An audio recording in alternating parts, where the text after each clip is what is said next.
सीता राम और राधा कृष्णा का प्रेम संसार में अमर है, लेकिन दोनों प्रेम कहानियां अधूरी रह गई हैं। क्योंकि दोनों प्रेम कहानियों में ब्रेक लगा है, उसमें टूटन आई है। श्री राम ने सीता से विवाह के लिए शिव का धनुष तोड़ दिया था। अपनी प्रिया सीता के लिए उन्होंने समुद्र पर सेतु बांध दिया था।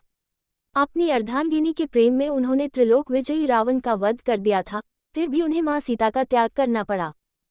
उसी तरह लक्ष्मी स्वरूपा राधा रानी और हमारे कन्हैया के दिव्य प्रेम पर सारी दुनिया कुर्बान है। दोनों के प्रेम पर लाखों कविताएं और हजारों ग्रंथ लिखे गए, लेकिन राधा कृष्ण की अमर प्रेम की कहानी अधूरी रह गई। राधा और कृष्ण की प्रेम कहानी भी मंजिल पर नहीं पहुंच पाए और राधा रानी द्वारका की रानी नहीं बन पाई। किसने सीता राम और राधा कृष्ण को अलग किया?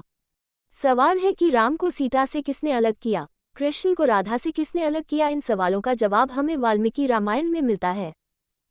दरअसल श्री राम और मां जानकी की जोड़ी के टूटने और राधा रानी और श्री कृष्ण के एक न हो पाने की कहानी भगवान विष्णु को मिले एक श्राप से जुड़ी है।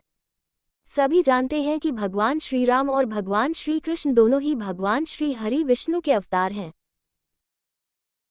वाल्मीकि रामायण में भगवान विष्णु को मिले एक शाप की कथा आती है, जिसके अनुसार वो जब जब अवतार लेंगे उन्हें मां लक्ष्मी का वियोग सहना पड़ेगा और मां लक्ष्मी और भगवान विष्णु की जोड़ी पृथ्वी पर हमेशा टूटेगी। भृगु ऋषि का श्राप बना कारण। वाल्मीकि रामायण के उत्तरकांड के सर्ग 49 में जब लक्ष्मण जी मंत्री सुमंत्र से ये पूछते हैं कि आखिर श्री राम ने मां जानकी का त्याग करने का अधर्म क्यों किया, तो सुमंत्र जी बताते हैं कि उन्हें दुर्वासा मुनि ने एक कथा सुनाई थी। इस कथा के अनुसार प्राचीन काल में दैत्यों और देवताओं के संग्राम में जब दैत्यों की हार हुई तो उन्होंने अपनी जान बचाने के लिए भृगु ऋषि की पत्नी के आश्रम में शरण ले ली। भृगु ऋषि की पत्नी ने इन दैत्यों को अभयदान दे दिया, जिसके बाद देवताओं से डरे बिना दैत्य निडर होकर वहां रहने लगे। ये देख भगवान विष्णु को अचानक क्रोध आ गया और उन्होंने क्रोध में आकर भृगु ऋषि की पत्नी का सिर अपने सुदर्शन चक्र से काट दिया। भृगु ऋषि को जब ये पता चला कि भगवान विष्णु ने बिना किसी अपराध के ही उनकी पत्नी का वध कर दिया तो ऋषि ने भगवान विष्णु को शाप दे दिया।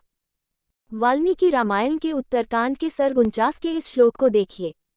यस्माद् वध्या में पत्नीं वधीः क्रोधमूर्च्छितः तस्मात् त्वं मानुषे लोके जनिष्यसि जनार्दन तत् पत्नी वियोगत्वा प्राप्यस्यसे बहुवार्षिकम्। अर्थात हे जनार्दन विष्णु, मेरी पत्नी वध के योग्य नहीं थी, लेकिन आपने क्रोध से मूर्छित होकर उसका वध किया है, इसलिए आपको मनुष्य लोक में जन्म लेना पड़ेगा और वहां बहुत वर्षों तक आपको अपनी पत्नी यानी लक्ष्मी के वियोग का कष्ट सहना पड़ेगा। इस तरह से भृगु ऋषि का श्राप बना कारण कि माता सीता और राधा रानी से भगवान को अलग रहना पड़ा। भक्तों में वश में रहने वाले भगवान श्री हरि विष्णु ने भृगु ऋषि के इस शाप को स्वीकार किया और इसके बाद से जब भी भगवान विष्णु धर्म की संस्थापना के लिए पृथ्वी पर अवतरित होते हैं, उनके साथ मां लक्ष्मी भी कभी सीता बनकर तो कभी राधा रानी बनकर अवतरित होती हैं। हर बार विष्णु और लक्ष्मी की जोड़ी पृथ्वी लोक में टूटती है और दोनों एक होकर भी एक नहीं हो पाते हैं।